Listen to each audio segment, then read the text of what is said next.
Paz del Señor, que Dios bendiga mucho tu vida y a toda tu familia. Qué lindo que juntos este tiempo podamos estudiar la palabra de Dios. Y te animo rápidamente a que abramos nuestras Biblias en el libro de Gálatas, capítulo 4, verso 19. Amén. Hoy vamos a continuar esta serie, amén, hasta que Cristo sea formado en nosotros, amén, creciendo en Cristo, la necesidad y la importancia de madurar. Y hoy vamos a ver un tema muy importante, interesante, y quizá también algo que pueda abrir también de parte del Señor nuestro entendimiento, ver la manera de poder vivir la plenitud de Dios como iglesia, entre hermanos, sin que haya unas restricciones. Y ahorita vamos a ir explicando todo eso. Pero acompáñame primeramente a ver esta premisa que de ahí vamos a partir. El verso 19 del capítulo 4 de Gálatas dice la palabra del Señor: hijitos míos, por quienes vuelvo a sufrir dolores de parto, hasta que Cristo sea formado en vosotros. Oremos, por favor. Amado Dios y Padre bueno eterno, en el nombre de Jesús, queremos, Señor, acercarnos, Dios, ante tu trono de tu gracia, Señor, y este tiempo, Señor, pedirte, Dios, que tú, Señor, nos dirijas, tu Espíritu Santo sea quien nos lleve y guíe a toda verdad. Pedimos, Señor, que el Señor nos ayudes a ir creciendo, ir madurando. Y aún en este tema, Señor, que hoy lo vamos a espigar, lo vamos a ir viendo, mi Dios. Ayúdanos, Señor amado, a que lo pongamos en práctica y que este tiempo, Señor, quite, Señor, de todos nosotros, Señor, todo orgullo, mi Dios, y nos ayudes a vivir, mi Dios, amando, Señor amado, a nuestros hermanos que están, Señor, en crecimiento. Y que podamos, Señor, mi Dios, en nosotros tú puedas poner, Señor, tu amor, mi Dios, más allá de que haya un conocimiento, que tu amor sea el que edifique, Dios. En el nombre de Jesús, amén.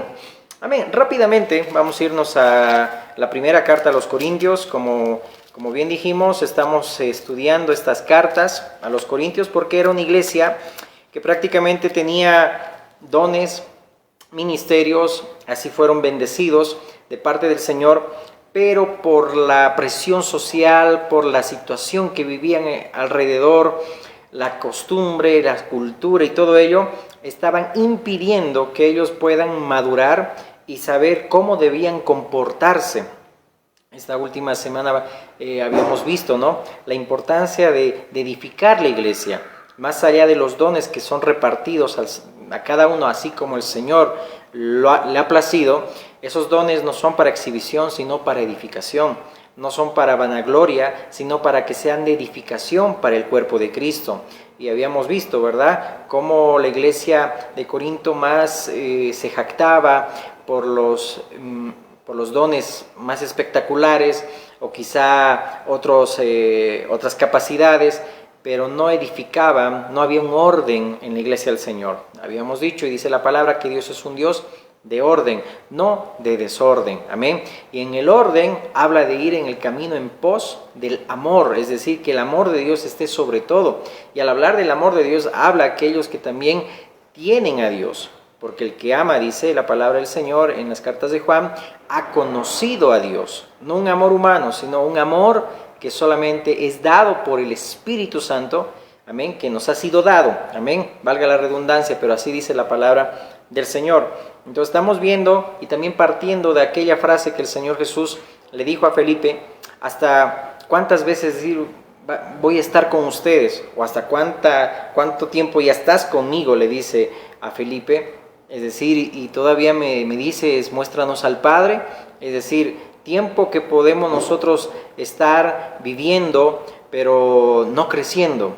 Tiempo que podemos estar en un activismo, o en muchas actividades, o en otras cosas, o tareas, o a veces también las situaciones que nos rodean hacen que también estemos afanados y turbados, y no vamos creciendo en el Señor, lo que yo debo hacer, el propósito que Dios tiene para mi vida. Es decir, debemos comprender si el propósito que Dios nos ha dado en esta tierra es de que Cristo sea formado en nosotros, hasta que dice el Hijo, decir ahí Romanos 8:29 dice, hasta que sea formado el Hijo en nosotros.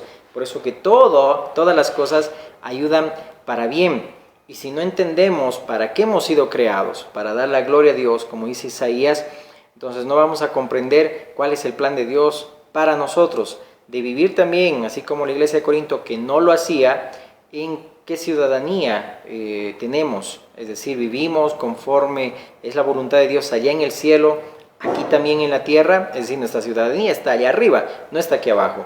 Entonces, dicho esto, y ya para que también no entremos a redundar, porque te animo a que puedas también escuchar aquellos mensajes que nos van a ayudar a comprender la importancia de ir madurando, de ir creciendo. Amén. Y al hablar de madurez, no se habla de alguien que es legalista, que alguien que es vano, un conocimiento vano, que es duro, o que es al otro extremo libertinaje, no, sino hablamos de un equilibrio. Cetro de equidad, dice el libro de Hebreos, cetro de equidad es el cetro de tu reino, amén. Siempre tiene que haber un equilibrio, amén. El Espíritu Santo nunca va a permitir que nosotros nos excedamos, sino va a haber un control propio, un equilibrio, amén, y un disfrute de la vida cristiana, amén, no una carga. La vida cristiana no es una carga. La vida cristiana dice que es paz, gozo, justicia, paz, justicia y gozo en el Espíritu Santo, amén. Leamos por favor 1 Corintios 8, hoy vamos a ver la madurez en la conciencia, amén, y esto necesitamos nosotros comprender, porque aquí la iglesia de Corinto estaban siendo muy orgullosos. Ellos que se creían maduros, pero al tener un orgullo por mucho conocimiento que tenían, prácticamente aquí ellos los hacía inmaduros espiritualmente hablando, es decir, espirituales inmaduros. Más allá de que aquí el afectado, vamos a ver que era el débil, el inmaduro, el que todavía tenía pegado costumbres, una culpabilidad en la conciencia, y los maduros, entre comillas, los que tenían más conocimiento. Por eso dice la palabra que al que se le da más, se le demandará más. Y notemos aquí cómo se le demanda a aquel que sabe más, de no ser tropiezo al débil. Entonces, leamos por favor. Dice la palabra del Señor: en cuanto a lo sacrificado a los ídolos, sabemos que todos tenemos conocimiento. El conocimiento envanece, pero el amor edifica. No te olvides que el amor es el que fortalece y fortalecerá a la iglesia, no el conocimiento vano. Es decir, que no va en pos de la edificación de mi hermano, sino solamente para jactarme y para vanagloriarme. Entonces el amor es el que edifica. Y dice ahí la palabra: el conocimiento envanece, pero el amor edifica. Y si alguno se imagina que sabe algo, aún no sabe nada, como debe saberlo. Pero si alguno ama a Dios, es conocido por él. Acerca pues de las viandas que se sacrifican a los ídolos, sabemos que un ídolo nada es en el mundo, y que no hay más que un Dios. Pues aunque hay algunos que se llamen dioses, sea en el cielo o en la tierra, como hay muchos dioses y muchos señores, para nosotros, sin embargo, solo hay un Dios, el Padre, del cual proceden todas las cosas, y nosotros somos para Él, y un Señor Jesucristo, por medio del cual son todas las cosas, y nosotros por medio de Él. Pero no en todos hay este conocimiento, porque algunos, habituados hasta aquí a los ídolos, comen como sacrificado a ídolos, y su conciencia, siendo débil, se contamina. Si bien la vianda no nos hace más aceptos ante Dios, pues ni porque comamos seremos más, ni porque no comamos seremos menos, pero mirad que esa libertad vuestra, está hablando a los que tienen conocimiento, a los que están maduros, entre comillas, no venga a ser tropezadero para los débiles, es decir, para los inmaduros. Porque si alguno te ve a ti, que tienes conocimiento, sentado a la mesa en un lugar de ídolos, la conciencia de aquel que es débil no será estimulada a comer de lo sacrificado a los ídolos, y por el conocimiento tuyo se perderá el hermano débil por quien Cristo murió. Habla de un hermano que sí conoce al Señor. Ese hermano, dice, será posible que por tu conocimiento se pierda, es decir, por aquel que Cristo murió. De esta manera, pues pecando contra los hermanos e hiriendo su débil conciencia, contra Cristo pecáis. Por lo cual, si la comida le es a mi hermano ocasión de caer, no comeré carne jamás, para no poner tropiezo a mi hermano. Quizá en este tiempo acá en esta ciudad hemos podido ver muchos acontecimientos que han sucedido a nuestro alrededor, y a veces uno puede preguntar: yo tengo que ir a comer ahí, puedo comprar ciertas cosas, puedo hacer esto, puedo rondar y todo ello. Tú ya me entenderás. Es decir, igual en cada país hay seguramente acontecimientos donde se veneran a ídolos, se veneran a dioses, entre comillas, y muchos por una cultura, una costumbre, llegan a decir: yo no tengo que hacer esto, yo no tengo que comprar de ahí porque está sacrificado a aquellos ídolos, con todo respeto, pero ahorita vamos a ir viendo cómo dice aquí la palabra, amén, que nosotros podamos comprender que hay un solo Dios, amén. Pero vamos con calma. Ahora bien, en este tiempo, ¿sí?, de acá de lo que estamos leyendo, había una situación, ¿sí?, que es importante describir para que entendamos estos pasajes del capítulo 8 hasta el versículo 11, que hay un énfasis, amén, grande entre lo que era sacrificado a los ídolos. Y Pablo es el quien está trazando también aquí una regla de libertad cristiana, es decir, una regla de amor, que es el vínculo perfecto, es decir, el camino que muestra, y todo esto va en relación a un clímax que va a ir culminando y todavía extendiéndose del capítulo 3 en adelante, la preeminencia del amor, un camino aún más excelente les muestro yo, decía Pablo, es decir, el amor de Dios que tiene que estar en ustedes para con sus hermanos, amén. Entonces aquí ya va trazando unas reglas el apóstol Pablo, ¿ok? Un camino excelente. Y ahora bien, aquí dice la palabra que había un comportamiento que tenía que tener la iglesia, de tener paciencia y sobrellevar a los débiles, es decir, a los menos maduros en la fe. En estos 4 capítulos se habla de esto, es decir, de llevar a los hermanos de mayor conocimiento a un grado de responsabilidad mayor, es decir, aquel que sabe más se le demandará más, es más responsable.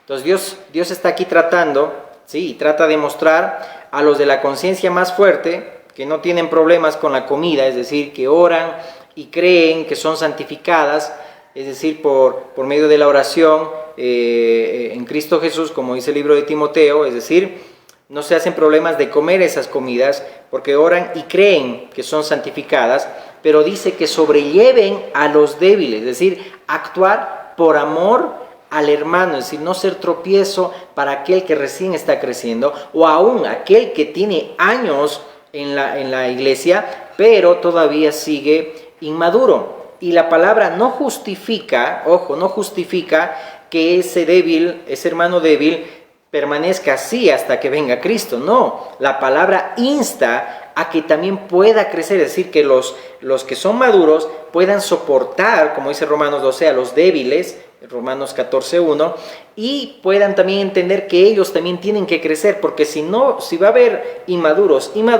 no va a haber una plenitud de libertad en la iglesia, porque uno va a condicionar algo y si me entiendes, uno va a ir chocando cada vez y todo ello.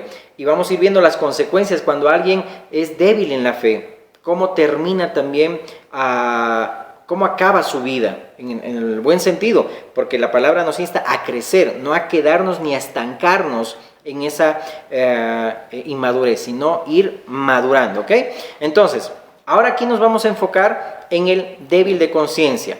Y la razón por la que dice aquí Pablo a los más fuertes, no es diciendo un mensaje al débil que siga siendo débil y que se acomoda a su conciencia débil. Una vez más, la palabra no justifica la inmadurez de conciencia, sino una salud de relación en la iglesia. Es decir, haya salud en las relaciones. Al que más conoce, pues va a tener una carga mayor de responsabilidad para soportar al que menos conoce. Es como, por ejemplo, en el matrimonio, cuando también en 1 Corintios 7 se dice, ¿verdad?, que entre un creyente y un incrédulo, es decir, alguien que conoce al Señor y, por ejemplo, quizás su esposa no, o al revés, la esposa es la que conoce al Señor y su esposo todavía no, es decir, dice que al que es creyente tenga que soportar más, es decir, y tener más paciencia con el inconverso, porque no entiende las cosas de Dios. Lee 1 Corintios 7 y vas a comprender que eso es decir, al que sabe más, tiene que soportar más y tiene que ser más paciente con aquel que todavía no conoce del Señor. En ese pasaje habla de los inconversos. En este pasaje habla de aquel que ya conoce a Cristo, pero su conciencia estaba manchada. Es decir, esa palabra, vamos a verlo más adelante en Apocalipsis, que habla de alguien que estaba lleno de culpabilidad, es decir, lo que hacía no lo hacía con fe. Y alguien que dice que no hace las cosas con fe, pues le es pecado. Ahí vamos a ir enfatizando un poco, ¿ok? Entonces, ahí habla de ejemplo del matrimonio, por ejemplo, ¿ok? Entonces se aconseja que soporte más al que no conoce, ¿no? Entonces en la relación de la iglesia, siempre los que tienen conocimiento o más conocimiento supuestamente, porque a veces uno puede jactarse de tener conocimiento, pero llega a ser también un inmaduro espiritual por tener orgullo, ¿ok? Entonces, alguien que tiene conocimiento supuestamente, son llamados a soportar a los menos maduros para que haya una balanza, una salud en la iglesia. Es decir, tengan paciencia hasta que crezcan los débiles, hasta que maduren. No los juzguen, no los condenen, ni tampoco, aquí la palabra es clara, no los hagan tropezar. Es decir, ámenlos como Cristo los ama y así también como los tolera. Pero aquí el deseo de la enseñanza era llevar a la gente a madurar en la conciencia de lo que era la gracia y la vida cristiana. Pablo, como apóstol de la gracia, está trazando enseñanzas que va a llevar a esta iglesia de Corinto a un equilibrio y un disfrute de la vida cristiana. Es decir, no llevar la vida cristiana como una carga, sino como un deleite en Dios, en obediencia y amor. Por eso Jesucristo dijo, tomad mi yugo, que es fácil y ligera, dice ahí, mi carga. Amén. Así dijo el Señor, porque el yugo de Cristo será cargado con amor, no por obligación, ni por imposición religiosa. Por ejemplo, como la doctrina fariseica, judaizante, que todo era impuesto a la fuerza, era un hermetismo religioso terrible, con el sábado, con lavarse las manos, los 615 mandamientos y rituales que tenían que hacer y tener para tener una relación con Dios. Nosotros ya tenemos una relación con Dios a través de Jesucristo, a través de su obra, ya tenemos libre acceso, nos podemos acercar confiadamente al trono de la gracia, ¿bien? Pero eso es otro tema, ¿ok? Pero acá vemos que había unas reglas, no había un disfrute de la vida en Cristo, es decir, más era una carga religiosa, tomando ese ejemplo de los fariseos, por ejemplo, ¿ok? Entonces Pablo revela por el Espíritu que el cristianismo no es una vida estresante, sino una vida que se puede disfrutar y se puede transferir a otros, es decir, vivir en justicia, paz y gozo en el Espíritu Santo. Y eso es vida. Nunca va a ser vida vivir en Cristo cuando tienes reglas que son una carga. Obviamente dice la palabra de Dios que los que aman a Dios van a guardar sus mandamientos y sus mandamientos no son difíciles de llevar, no son gravosos para nosotros, amén, porque el Espíritu Santo, amén, quien ha puesto ya las leyes de Dios en nuestra mente, ya no en tablas de piedra, sino en nuestro corazón, nos ayuda y nos guía a toda verdad, amén. Pero bueno, también eso es otro tema, ¿ok? Entonces aquí la palabra nos insta a vivir en deleite, no en carga, ni en peso, ni en culpabilidad la vida cristiana, ¿ok? Entonces debemos correr bien y para eso tenemos que ir madurando. Ahora bien, en este tiempo de los Corintios, y enfáticamente el capítulo 8, que también luego lo habla el capítulo 11, había un problema social del paganismo, es decir, las comidas eran sacrificadas a los dioses antes de ser consumidas. Y esto trajo un problema porque la creencia común pagana era que los espíritus malos podían entrar en ti a través de las comidas. Eso creían esa cultura, es decir, esa costumbre y todo lo que era el ámbito greco-romano, porque en Roma también había el mismo problema, ¿ok? Entonces pensaban que a través de la comida podían entrar los demonios, pero por eso tenían que tener cuidado qué era lo que comían y cómo comían, porque los espíritus podían introducirse en su interior y entonces lo que las familias hacían, es decir, los cultos, los rituales, el Estado, porque había sacrificios privados y había sacrificios también del Estado, sacrificaban a un Dios más poderoso, entre comillas. Estamos viendo un poquito el contexto, amén, porque debemos meternos siempre al contexto para entender también la palabra del Señor. Entonces, había un sacrificio a un Dios más poderoso para que impida a los espíritus menos poderosos entrar a ellos.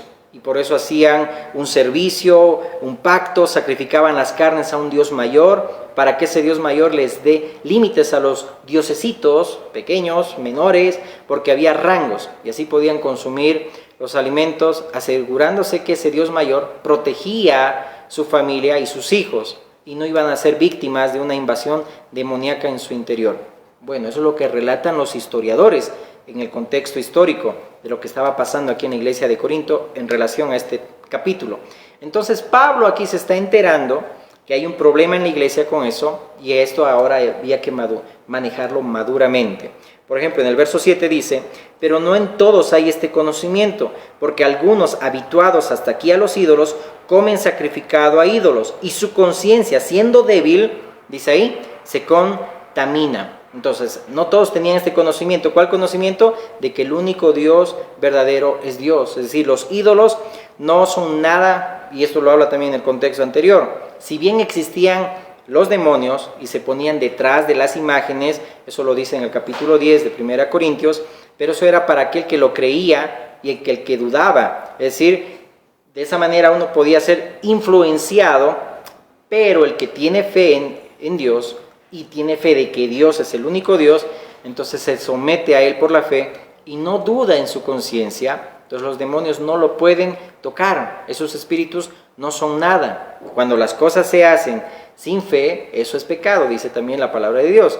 Entonces, ¿cuáles son las puertas que utilizan los malos espíritus para influenciar la mente de los seres humanos? Prácticamente ahí la incredulidad, los pecados, la duda, la inseguridad.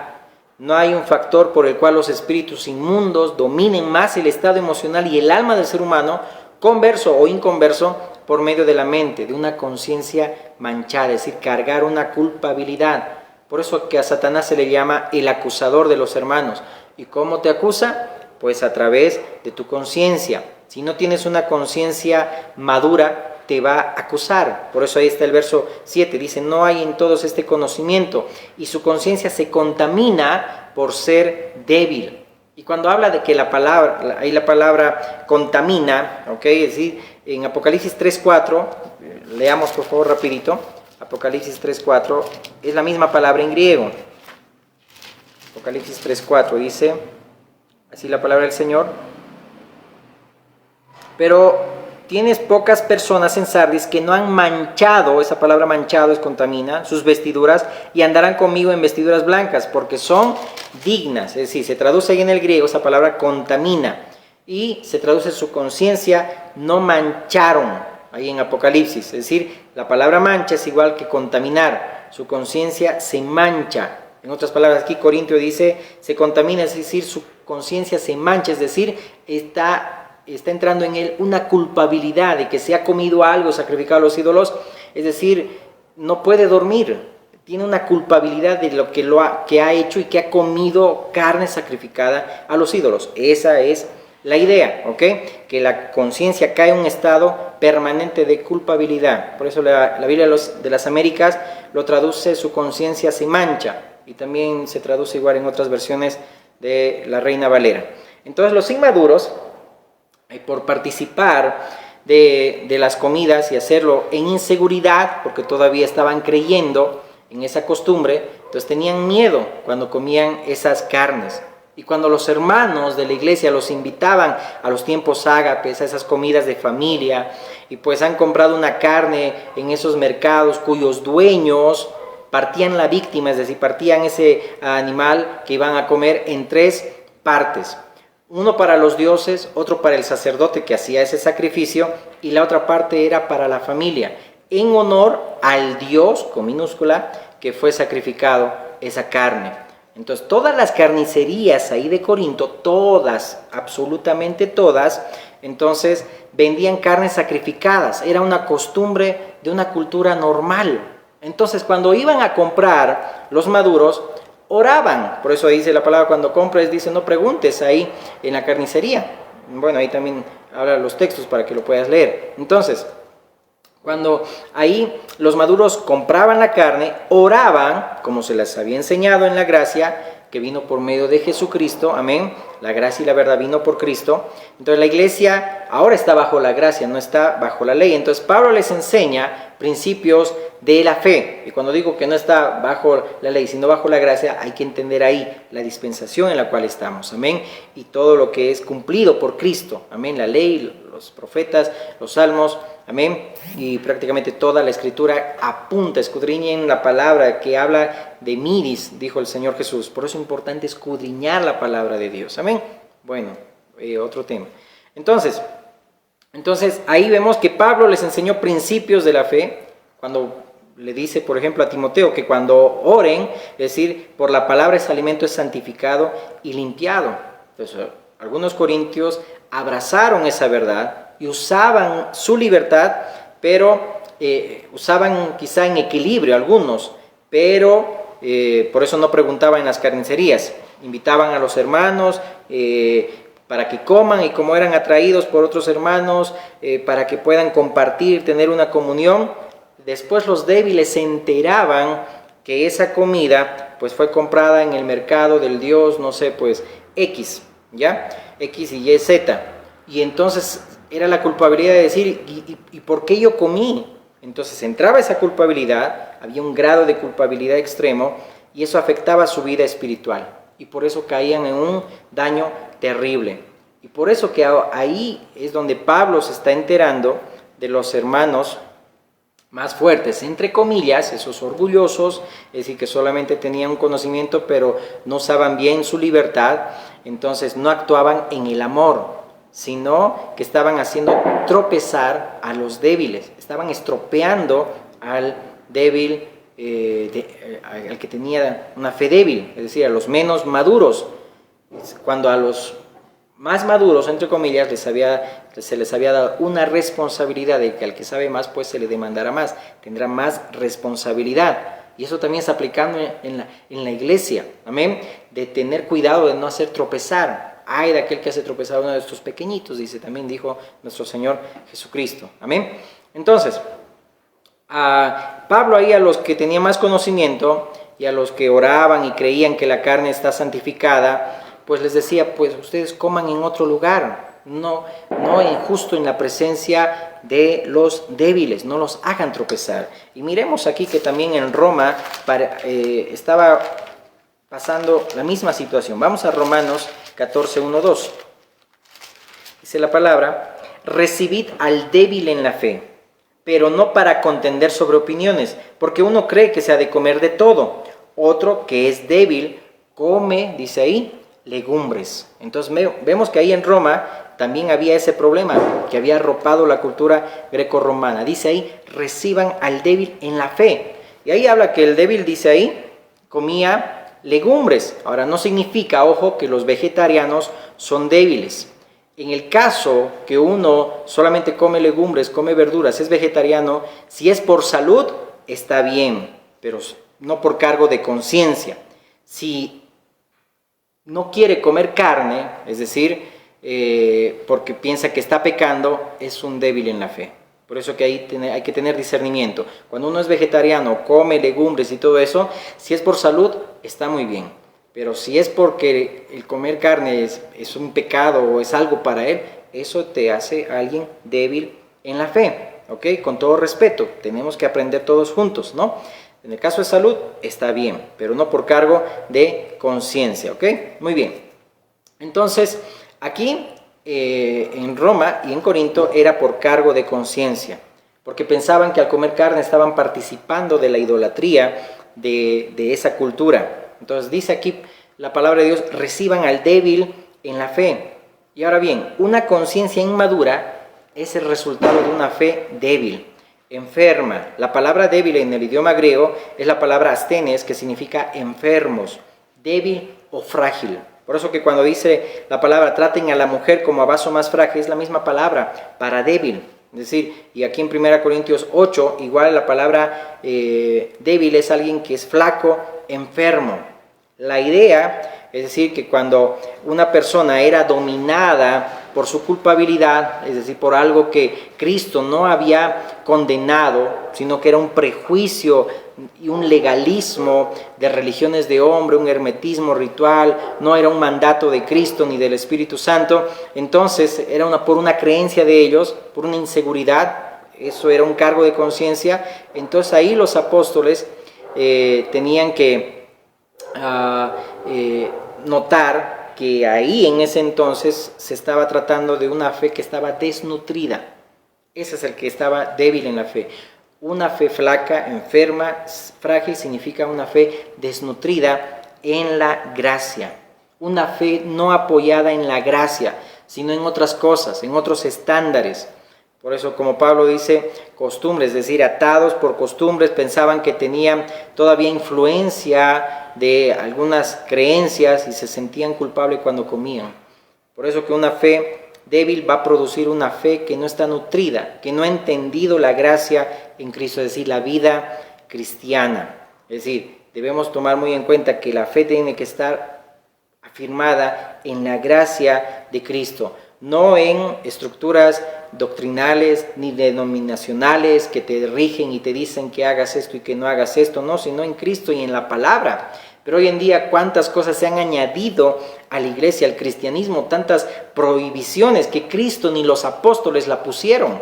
Entonces notemos que hay una carga que se vive en las iglesias y no una libertad en el buen sentido. Ojo, porque el Espíritu Santo no te va a dejar ir a un extremo, ni tampoco te va a llevar a un legalismo, sino a un disfrutar la vida cristiana en la justicia, paz y gozo en el Espíritu Santo. ¿Okay? Hay iglesias que son maquinarias procesadoras de culpabilidad, es decir, que cuando entran a una iglesia X salen más culpables de lo que han entrado, con todo respeto, es decir, se sienten culpables y eso no se ve a Cristo, es decir, no hemos aprendido así de Cristo. Entonces Pablo enseña y enseñó una fe saludable, que es la fe que está apoyada en la gracia de Cristo.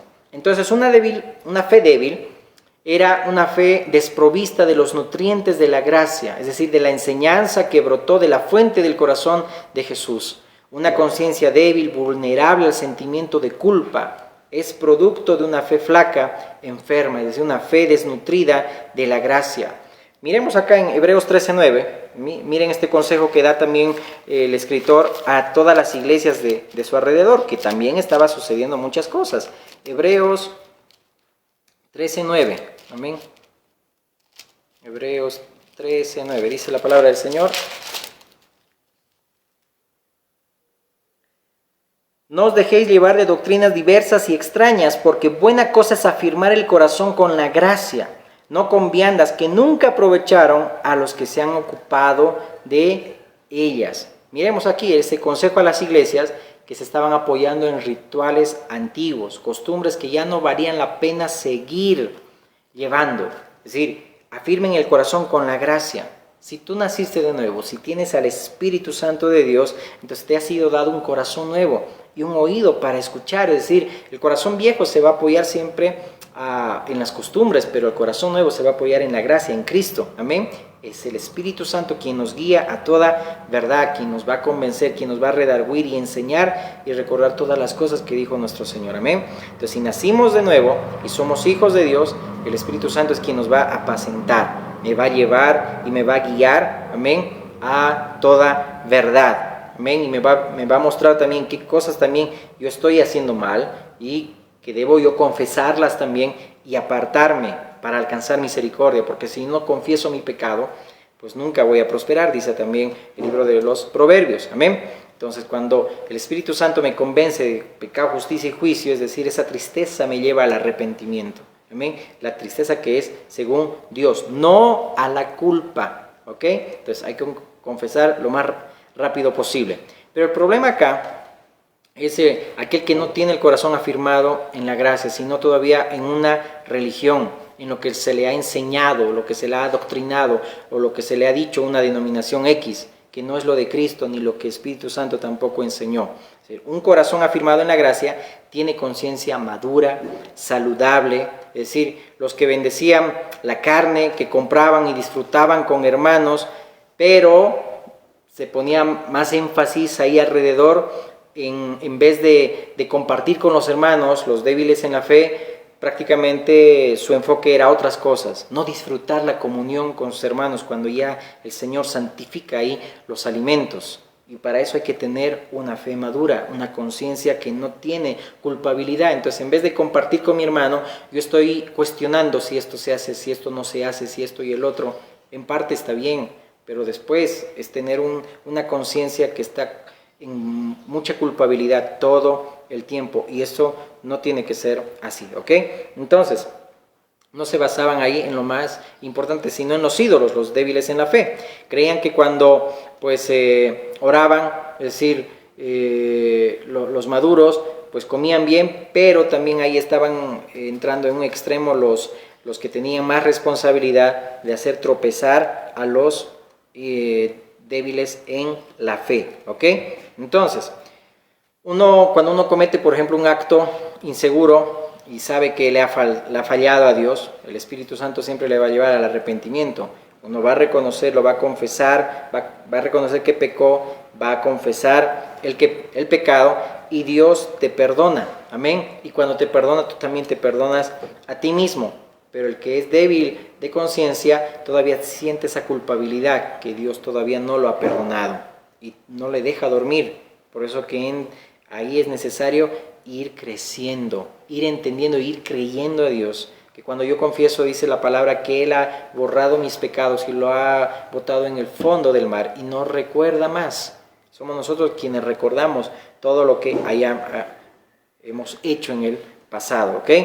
Pero ya uno ya lo confesó, cuando lo confiesa, cree en lo que dice la Biblia, amén.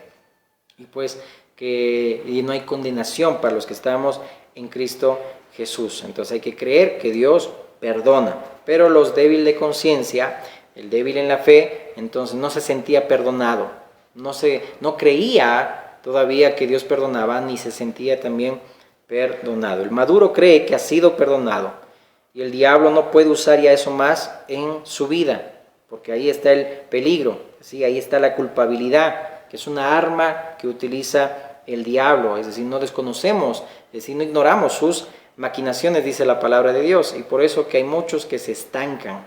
Por eso también en Tito 2:11 al 12 nos habla de lo que hace la gracia también con nosotros. Dice que la gracia es salvadora, no una culpa que entra en nosotros, sino salvadora. Veamos ese pasaje, Tito 2:11 y 12. Libro de Tito.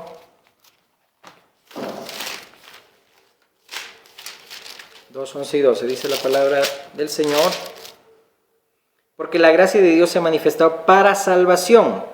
Ahí también otra versión dice que salvadora a todos los hombres, enseñándoos que renunciando a la impiedad de los deseos mundanos, vivamos en este siglo sobria, justa y piadosamente. La gracia es salvadora, no acusadora, ¿ok?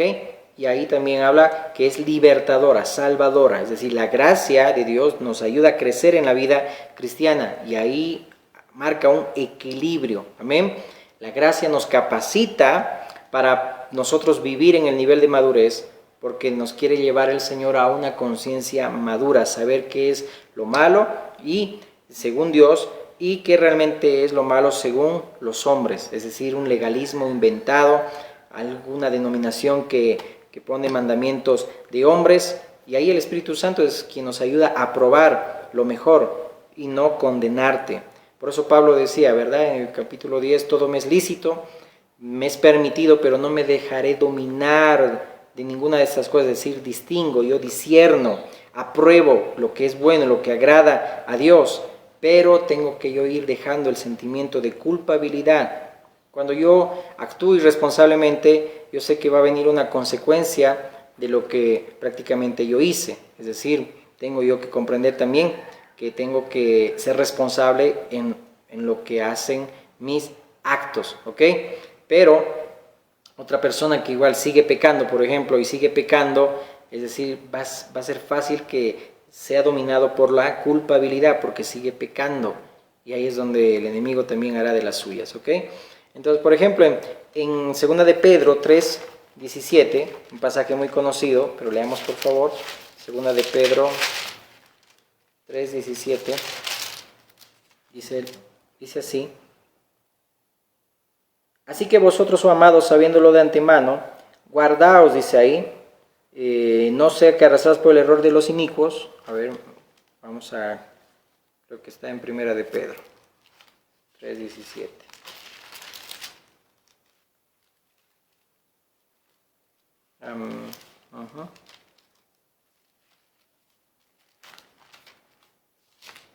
Amén.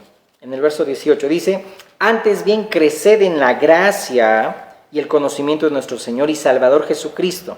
Y versos anteriores dice ahí que no seamos arrastrados por el error de los inicuos y caigáis, dice ahí, de vuestra firmeza. Entonces, cuando la conciencia es madura, cuando se afirma en la gracia, pues va a estar equilibrada. Amén, no va a ir a un extremo tampoco. Crezcan en la gracia, dice ahí la palabra del Señor, en la gracia y el conocimiento de nuestro Señor Jesucristo. Entonces, cuando la gracia nos capacita para orar y creer, es decir, podemos nosotros entender que eso yo puedo hacerlo porque hay un solo Dios, pero yo no tengo que ser tropezadero para mi hermano que todavía no entiende ello, porque tiene todavía un grado de culpabilidad. Y ahí la enseñanza también es para el débil en la fe. ¿Por qué? Porque esto te lleva a que seas arrastrado y caigas, dice ahí, de tu firmeza. Y ahí te vamos a ir comprendiendo esto ya para culminar. Amén. Entonces, sigamos por favor. Muy bien, entonces acá vemos que ya toda la comida estaba santificada, ya no hacía daño, pero otros estaban queriendo evitar comer esas comidas porque creían que al comer pues estaban entrando igual en una idolatría. Y aquí la palabra nos insta a crecer, es decir, no a esclavizarnos, no ser esclavos de los hombres ni de una religión, peor del diablo. ¿Okay? La obra de Cristo no va a esclavizar a nadie. La vida cristiana es hermosa cuando se vive con una conciencia madura, cuando dormimos tranquilos. Es decir, qué importante es dormir. Es mejor dormir en paz que tener la fortuna de todo el mundo, donde hay aflicción y preocupación. Pero qué lindo es dormir en paz. Lo mismo, cuando uno tiene una conciencia madura puede descansar plácidamente en Dios. Amén. Entonces, cuando entendemos la gracia y afirmamos el corazón en ella, tendremos una conciencia, amén, madura, ¿ok? No habrá un sentimiento de culpa, ¿ok? Es decir, no pelearemos con una conciencia sucia, manchada. Por eso Hechos, por ejemplo, 24:16, Pablo decía, yo quiero vivir con una conciencia limpia. Eso decía Pablo, porque eso es temor de Dios. Sabía que no se podía vivir con culpabilidad. Es decir, uno no puede camuflar, puede engañar quizá a muchos, pero no a tu conciencia. Pablo decía, yo quiero dormir bien, vivir bien. Es decir, el que nada debe, nada teme. En otras palabras, es decir, yo procuro vivir con una conciencia limpia. Por ejemplo, en 1 Juan 3:19 dice, al 22, que si tu corazón no te reprende, mayor que nuestro corazón es Dios. Amén. Si Dios dice, no nos reprende nuestra conciencia. Amén. En Romanos 2:11 al 16 habla también, por ejemplo, de los paganos que no tienen la ley escrita, pero sí la ley natural de sus conciencias, aunque estén lejos de Israel, pero cumplen su ley natural, hacen lo que dice en la ley y son justificados, dice ahí, por lo que hacen delante de Dios. En otras palabras, ahí en ese texto habla de una conciencia también, es decir, que su conciencia es una ley natural. Y sabemos que una conciencia diferencia de los animales. Los animales no tienen conciencia. No se puede decir que un animal está aburrido, es decir, no tiene conciencia. Es decir, ellos tienen instintos, no distinguen, no ejercen criterio si un ambiente es bueno o un ambiente es malo. Nosotros sí tenemos conciencia. Hay personas que se cuidan por no hacer cosas malas, es decir, por lo que así también ha sido enseñado en su conciencia desde la niñez, es decir, hay un semáforo que dice esto es bueno, esto es malo, es decir, o a otros que también han sido instruidos en otro círculo, en el sentido donde hay más culpabilidad o donde hay más morbosidad y todo eso, pero sabemos que cuando nacemos de nuevo ya todo eso cambia, ya no se trata de una cultura como tal. Pero aquí la iglesia de Corinto se estaba basando en una cultura que pensaba que todavía eso era fallarle a Dios, es decir, entrando a participar de los ídolos, se puede decir así, cuando comían de esas comidas.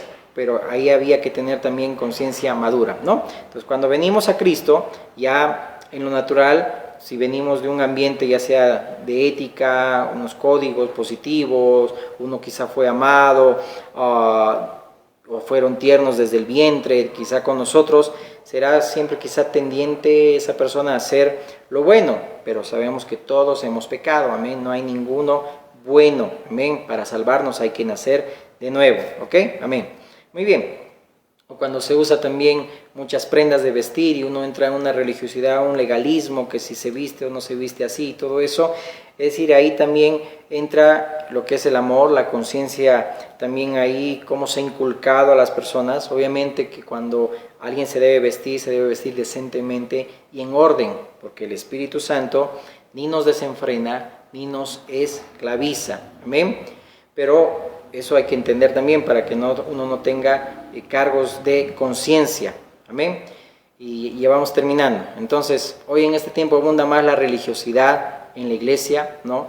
Por ejemplo, a Jesús lo tenían como un tremendo liberal. En ese tiempo decían que él tenía demonio por la forma como enfrentó la vida. Sabemos que Cristo es nuestro máximo ejemplo. Amén. Entonces, que el Señor nos ayude a llegar a un nivel de ser libre de tabúes religiosos y tener una conciencia equilibrada, porque la vida espiritual es mucho más que lo que estamos viviendo.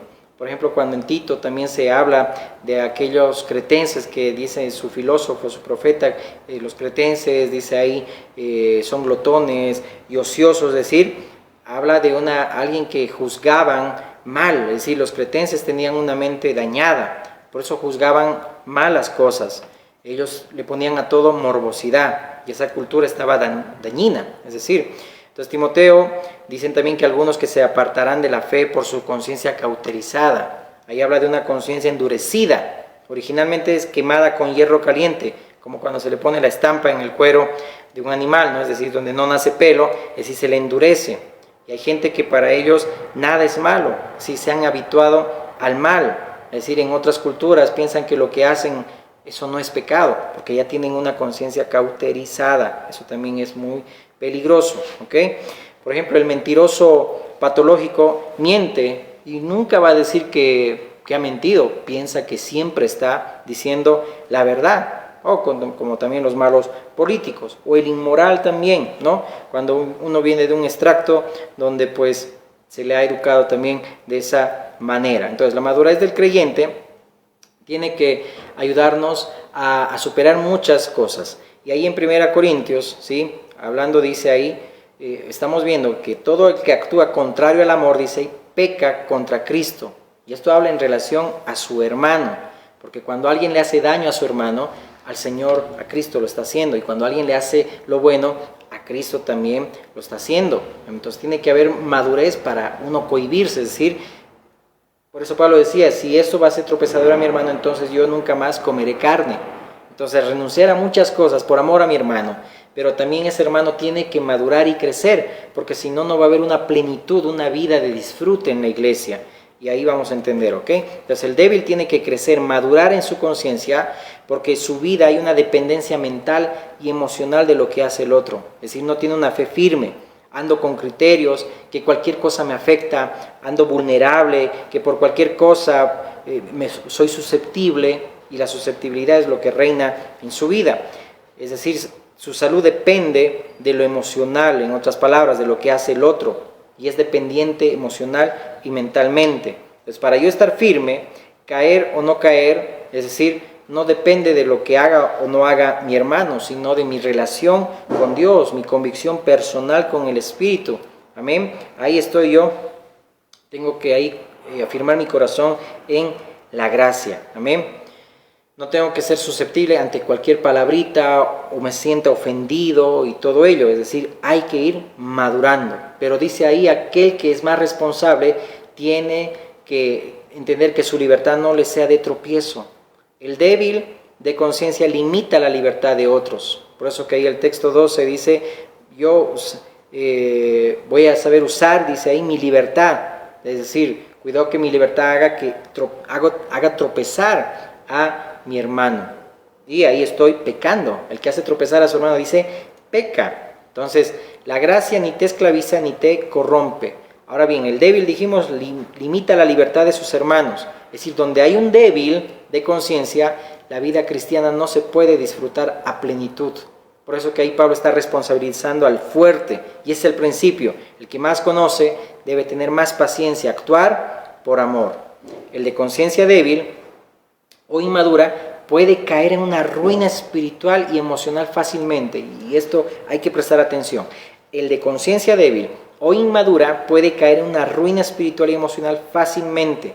Por eso que ahí en el verso 11 dice ahí, ¿no? ¿acaso se perderá por quien Cristo, dice ahí, murió? Dice ahí la Escritura, ¿verdad? Lo hemos leído, 1 Corintios 8:11. Y por el conocimiento tuyo se perderá el hermano débil por quien Cristo, dice ahí, murió. Y al hablar de perder no se está hablando del infierno, sino perderse en el griego significa lo que usa, por ejemplo, Mateo 2:13, que utiliza la palabra matar a los niños, que lo puedes leer, es decir, que va cayendo en una muerte espiritual. Es decir, su vida espiritual va a ir desfalleciendo. ¿Y cuántos que son débiles en la fe, porque no quieren, se conforman y no quieren ir madurando, van desfalleciendo espiritualmente? Por eso es peligroso. Alguien de fe inmadura o de conciencia débil puede caer en una ruina espiritual y también emocional. Por eso que Mateo 5:9 también se refiere cuando una parte de un miembro del cuerpo es amputado. Ahí es la palabra amputar, es como un hermano que puede ser amputado del cuerpo por causa de su cargo de conciencia. También esa palabra se perderá, habla Lucas 15:6, de una oveja que está descarriada, que se aparta del rebaño. Y en Marcos 2:22, cuando se derrama el vino, que se pierde.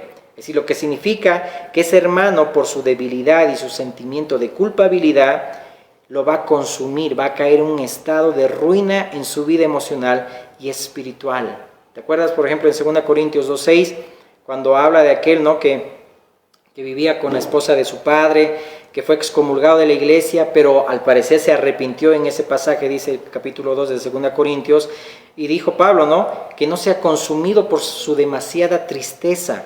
Es decir, esa palabra habla de alguien que es tragado por su culpabilidad. Es decir, que pueda ser sanado para que Satanás no gane ventaja.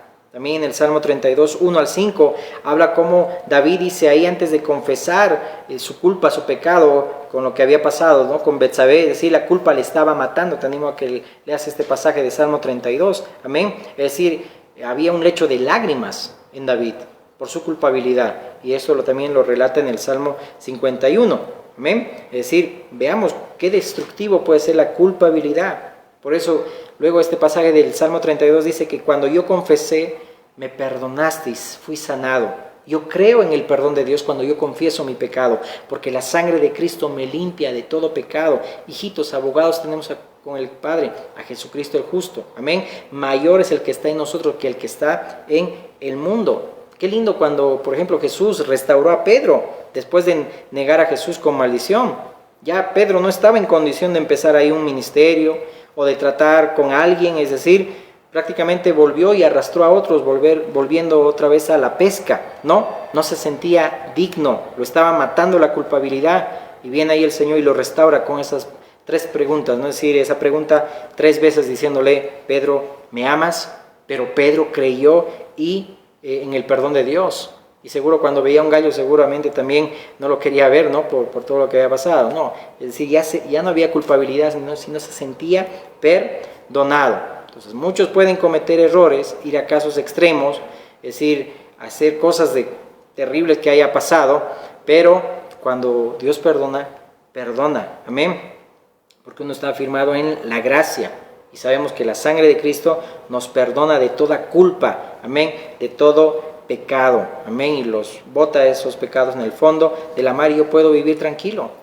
Por ejemplo, en el caso de Judas, ¿por qué se ahorcó? Porque no tuvo capacidad de creer en el perdón. Es decir, el diablo ya estaba dentro de Judas, tenía mucha culpabilidad y lo llevó a ahorcarse. Es decir, la gracia en Judas no iba a funcionar porque estaba ya destinado, el diablo ya lo tenía poseído. Entonces hay que vencer el sentimiento de culpabilidad, hay que madurar en la conciencia, entender el poder de la gracia en nuestras vidas. Amén. Entonces la culpabilidad daña, impide la toma de decisiones sanas, nos lleva a la autodestrucción personal. La culpabilidad nos hace cautivos de la ira, de la ansiedad, de la frustración, nos lleva a no aceptarnos a nosotros mismos, nos impide aprender de los errores y crecer también por causa de ellos. Es decir, no crece en ningún aspecto. Amén. Ese es el que tiene culpabilidad. No se crece en ningún aspecto, es decir, se cree solamente víctima. Y eso empeora su relación con Dios y las personas. Es decir, hay trastornos psicológicos, es decir, la hace infeliz a una persona. No hay un buen rendimiento. Y eso está comprobado. Pero el maduro actúa con seguridad, con amor, con libertad, tiene paz y vive en paz. Amén. Qué importancia de madurar para vivir tranquilos, para vivir en paz, para vivir en libertad y vivir en amor. Hay que actuar con seguridad, hay que afirmar el corazón en la gracia, no en legalismos, no en conceptos, no en lo que dice una denominación con mandamientos de hombres, no, cuando estoy hablando en ese sentido. Hay que desarrollar convicción, amén.